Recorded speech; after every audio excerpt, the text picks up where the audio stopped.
Hey everyone, it's Nightharo here, and I've been looking at this build guide for so long that I'm starting to literally sweat myself. Either that or I just had to move some furniture. So today we're going to talk about my 2-bar build for the Arcanist that does not use the beam. So no beam Arcanist build. I parsed 111k on this, which is the most I've ever parsed on any class. The only thing comparable is my Warden build, which I got 110k. Maybe I've gotten pretty close to 111, but not quite. And people that parse better than I got about 120k. So I would think that this build is probably good for that. If you get more than I have, 111k here, I would love to know in the comments down below. Please let me know and I'll definitely pin that comment, because I think there's definitely some juice left in the tank for this, for someone who can parse a little bit better than I can. So we'll just go ahead and hop in and start talking about this. The main reasons that you might want to use this build is because the 4.5 second beam is getting you killed in content. You maybe don't want to swap to the other morph, and maybe you just don't like the beam. There's a lot of people, myself included, that feel that way. The instant damage from this is kind of nice, and Parse is pretty comparable. So I think we're talking about definitely within 10k of a full meta max damage kind of build, which is going to be a little bit less than a 10% delta. Hopefully it's closer to 5, but again, I don't know. People better than I would have to parse with it to be sure. So let's just go ahead and talk about the first skill here. We have Deadly Cloak. Deadly Cloak is a dot from our dagger skill line. We like that because it keeps up our enchants on our front bar.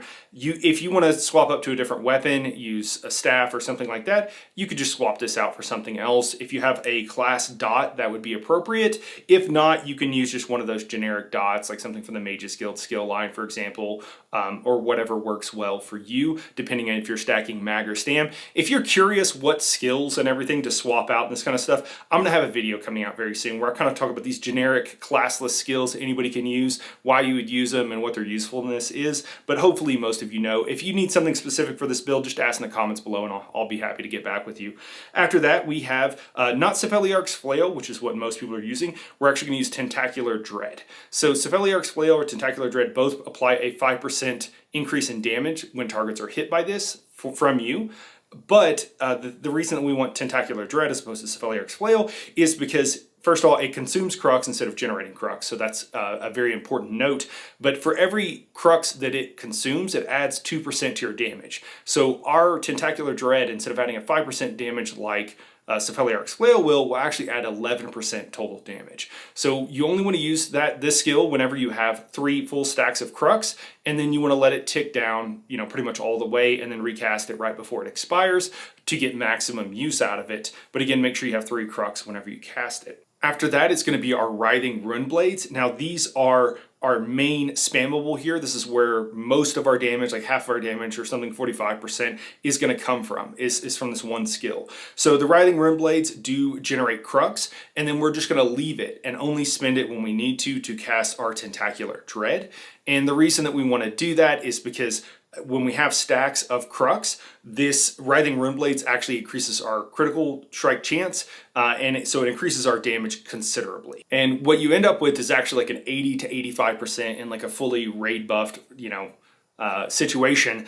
80 to 85% critical chance. So like pretty much every hit's a critical. At least 2 out of the 3 are generally speaking a critical. I think this also makes this skill really good for PvP as opposed to just using the beam. It allows you to be mobile and it's ranged and also does a bunch of damage. I will also note that this will switch what kind of resource it consumes based on what you stack. So your spammable will switch if you're stacking stam, or if you're stacking mag, that's what it's going to cost. So just keep that in mind. Next up here is going to be Barb Trap. We are going to use this as a single target dot. It does give us increased critical. It's also just a very good dot. We are going to be over on our critical damage on this when we talk about the build, so this could be something if you really wanted to. But the thing is, the Fighter's Guild passives make this and the next skill worth just leaving on your bar even if you don't really cast them. And actually, the next thing up is going to be Camouflage Hunter, or Camo Hunter as we usually refer to it. Again, this is just a passive. You're not going to use this in any kind of PvE content. You're just going to leave it on your bar, and the passive weapon and spell damage is going to be helpful for us. I will also note that, part of the reason here, the justification, is that so you can cast more Rune Blades. So we have these passives that increase our damage, but mostly we're using our spammable. So we have, one skill that we don't even have to use. If you do need to slot a self-heal or something, this is probably where I would put it at. And you could use, something like Vigor or Classless Heal, but if you're going to use something from the class skill line, Evolving Runeman is what I would recommend. Also, the benefit of that, it will generate Crux for you, which is kind of nice. And the Evolving Runeman it has a little bit of a heal over time on it, which is kind of nice. After that, the last skill in this bar is also going to be from the Fighter's Guild skill line. Again, we're keeping it there for the passive, the increased weapon and spell damage, and so we won't even use this. We'll just keep it on our front bar to increase our damage. Now moving to the back bar here, I went with a two-handed sword. You could use something else here. Just remember you need to swap these two skills out with something else, either from another weapon skill line or something that is classless. So we put Stampede on this bar and then Carve. Stampede is really helpful for a gap closer so we can get in melee when we want to.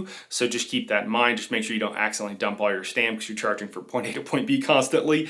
After that we have Carve. Carve is a really long dot, and that kind of fits with our theme of using our spammable quite often. It's a really spammable heavy build. So we have Camo Hunter and other passes on the front bar that we're not even using. And then on the back bar here we have Carve that it starts out 12 seconds, and then if you recast it before the duration runs off, it goes up to 22, and then you can do that one more time to go up to 32 seconds duration, and that's what you really want here. For short fights, Carve is not a good skill, generally speaking, just keep that in mind, even though it can apply to multiple targets.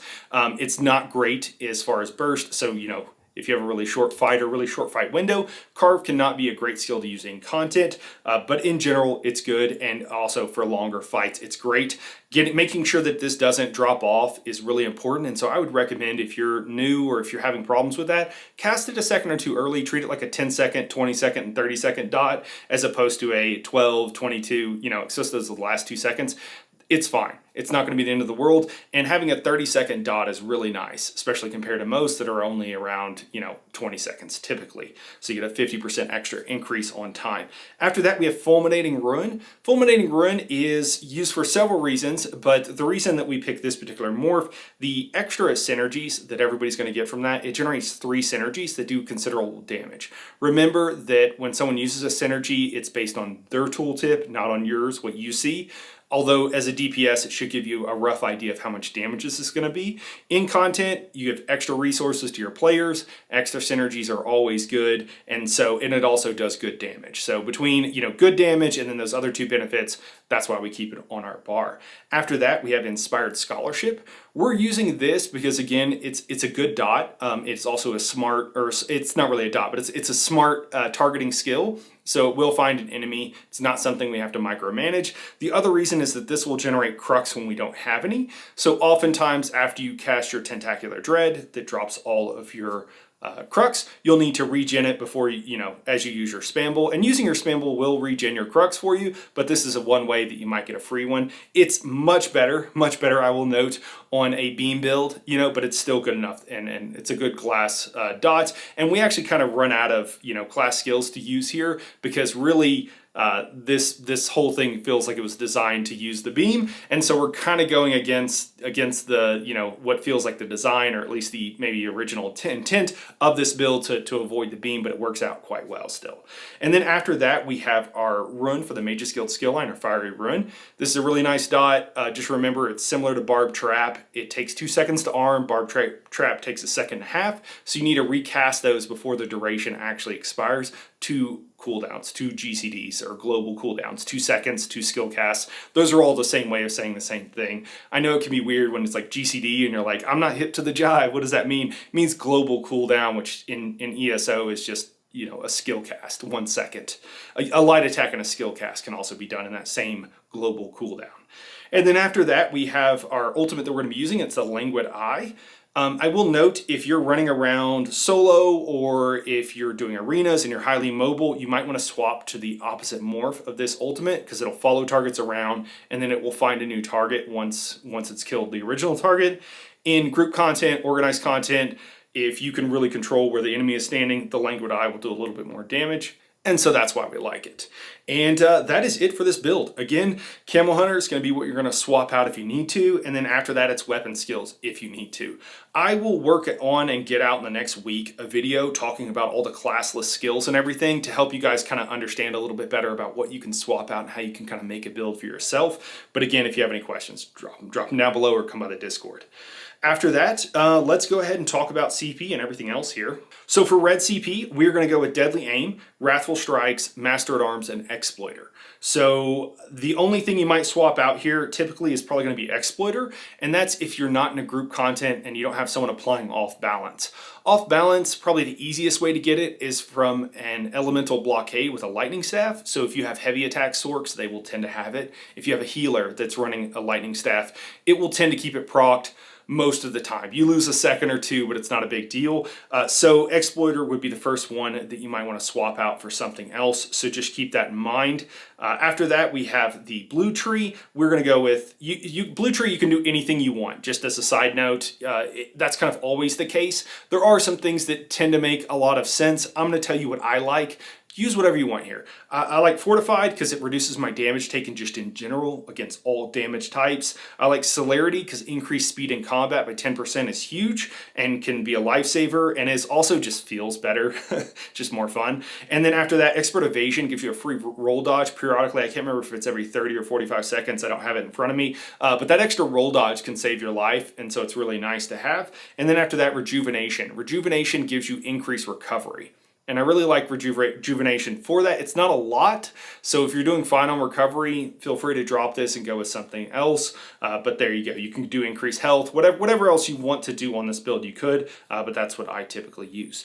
Now for this build, you can stack mag or stam. I did my build stacking all stamina. I found stamina to be a little bit easier. Whenever I went to actually test the magical morphs and kind of swapping everything up and maybe switching out a couple of skills, I kept getting the crux bug. If you don't know, I've done a video on this, but there are times where you just can't generate crux. And sometimes logging out, logging back in doesn't even fix it. And so, you know, I'm trying to stand on my head, I'm roll dodging, I'm doing everything to get this, and I couldn't get this bug to go away. It would go away and it would come right back in the middle of a parse, and that runs the parse, obviously. So I eventually was like so frustrated, I gave up on like actually demonstrating a Magicka build. I'm sorry about that, but it's like you can only spend so many hours doing something that is like broken.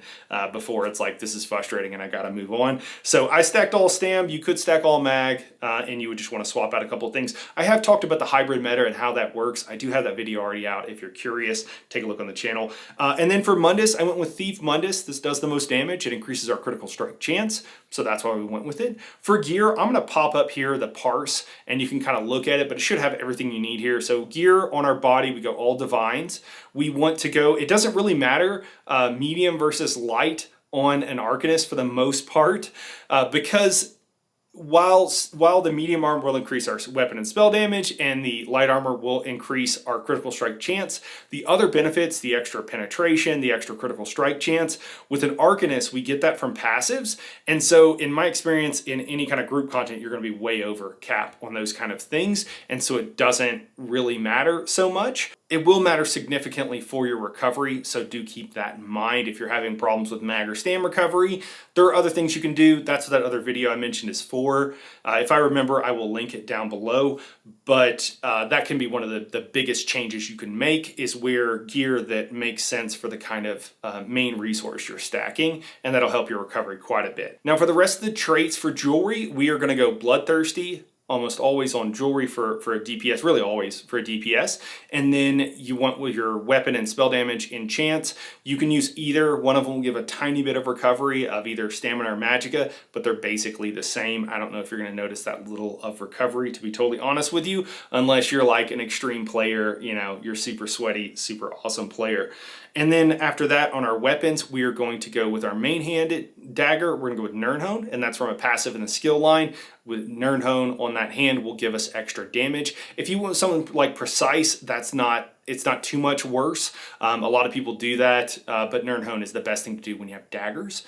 If you don't have daggers, Precise, if you're going with like a front bar staff or bow or something like that, you want to go with Precise, extra critical strike chance. And then for our offhand with our daggers, we're going to go with Charged, which just helps us with making sure we apply those weapon enchants more quickly and as soon as the cooldown is up, and so that's why we go with that there. It's just what does the most damage. The other thing, and I know that there's going to be a lot of comments about this, and that's fine.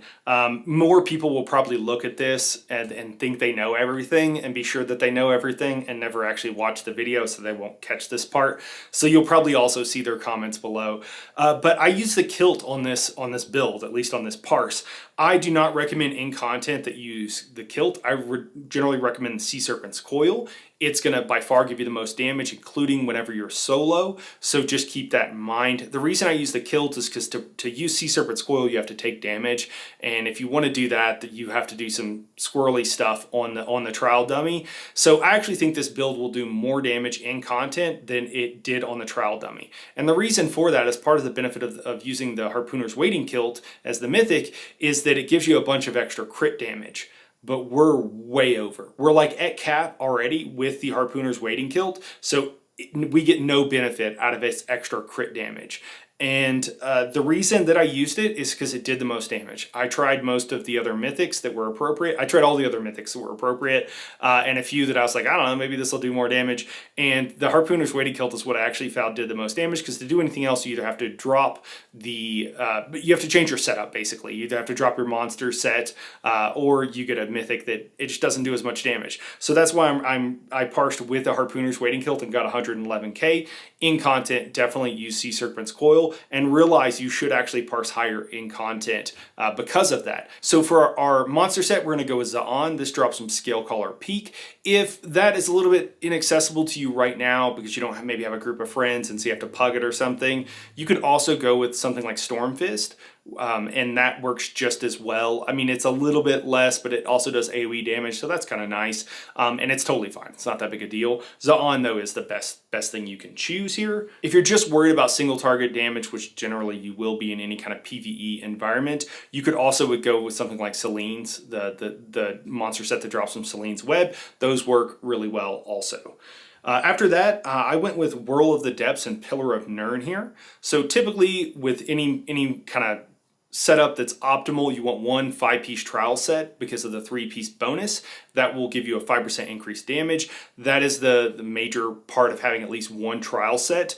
Whirl of the Depths I really like because you only have to light attack to proc it, so it's very easy to proc. Pillar of Nirn is a dungeon set that drops in Falkreth Hold. That is also a pretty easy to use set. Any damage you do will proc it, and so that makes it really nice and really easy and user friendly. I will note there are a lot of other sets you could use here that will work just fine. Just make sure that you're procking it and then you're keeping up your stacks of it. So if you want something like Arms of Reliquin, I do not like using or recommending to 99.99% of players to single bar Reliquin because you will drop stacks. I know everybody tells me it's easy. Everybody tells me you shouldn't be doing it. I parse 110k and I still drop stacks with Reliquin.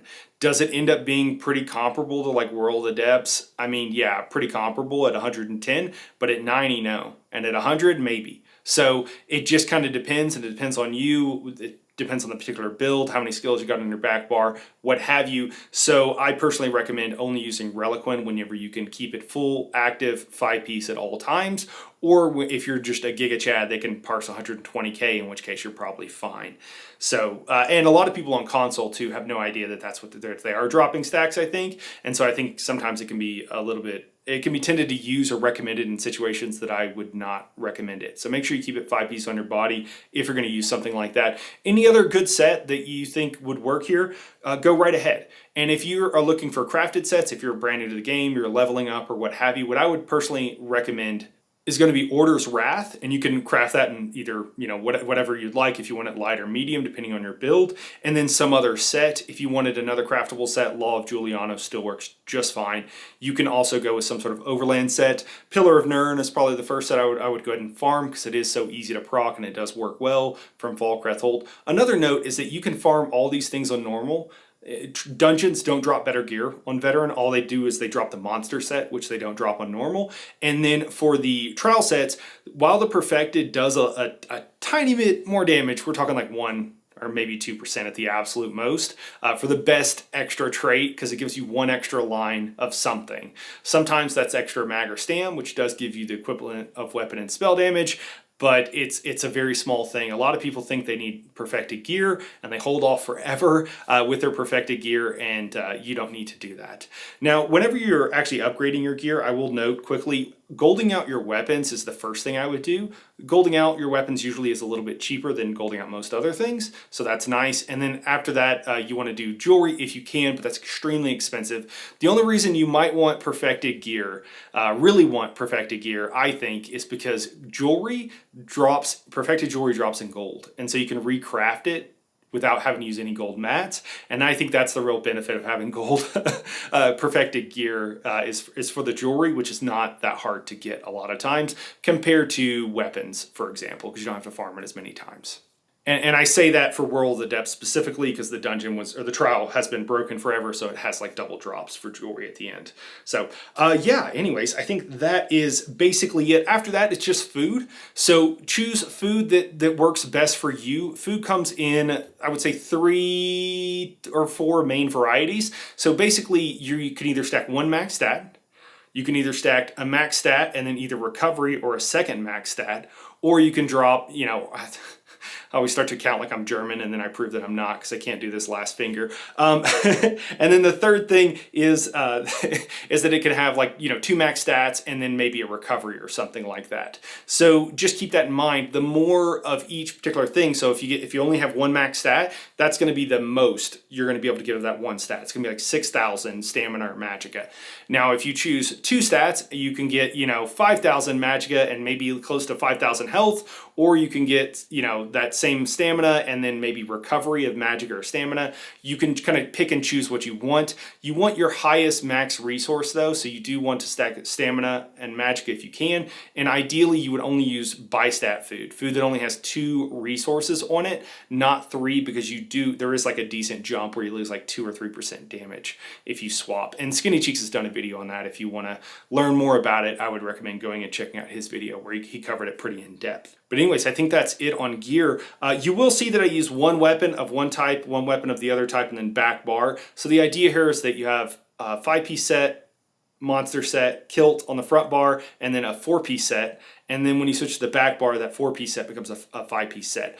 That's just the way you get the most damage. This is kind of a little bit of a screwy way, but that it is what it is. So. I will also note, if you're just doing solo content, this is true for all builds, certainly any trial build that I am doing, that there is, there's probably an argument or a way that you could make this work better just for solo. So if you have something in mind for that, don't be afraid to try it. I think you'll be okay. And I think that's it for this build. If you have any question about anything, feel like there's anything I didn't cover, please drop it in the comments below or come by the That Wasn't the Boss Discord. I'll be glad to help you out and answer questions here. I respond to everything. If you drop a comment that is like, hey, what about this? What about this? I will 100% respond every time, and usually pretty fast. So anyways, that's it for today. I appreciate you guys watching, and we'll catch you in the next one.